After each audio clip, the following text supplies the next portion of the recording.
Here's what I'm thinking. You can make screencasts by using Zoom. So in a short time, what I'm going to do is have the idea of show the steps I've signed into Zoom. I've gone into recording. I've turned on the recording feature in Zoom for my settings. And then I've gone to start a Zoom meeting, the world's loneliest Zoom meeting, to where I'm not inviting anyone else. I share my screen and I move on.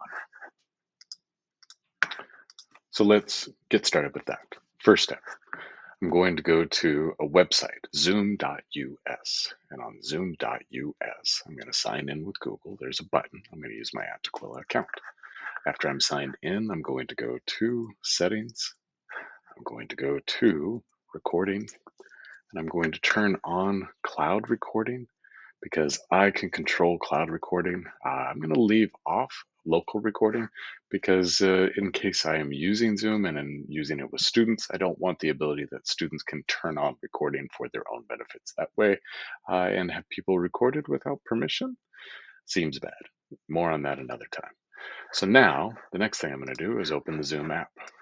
All right, Zoom can be done via all web-based, but I'm going to open the app because it does work pretty well this way. So you're seeing me here.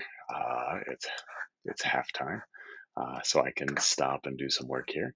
What I'm after is the idea in Zoom. I've got my Zoom meeting. You can see me.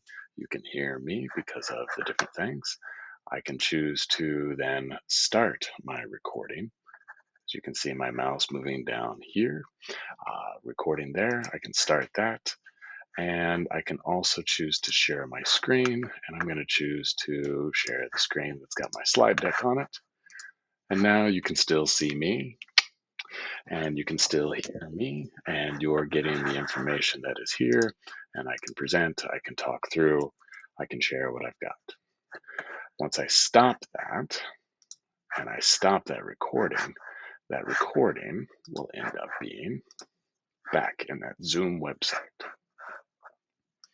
So I'm back at Zoom and I can go to my recordings and I would find the recording there. And I could use that to put in a place so that my students could have access to that recording.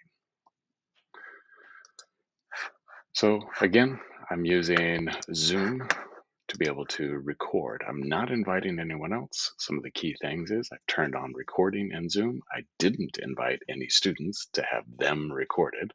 I also shared my screen with content and I had the web camera on so that it could be seen and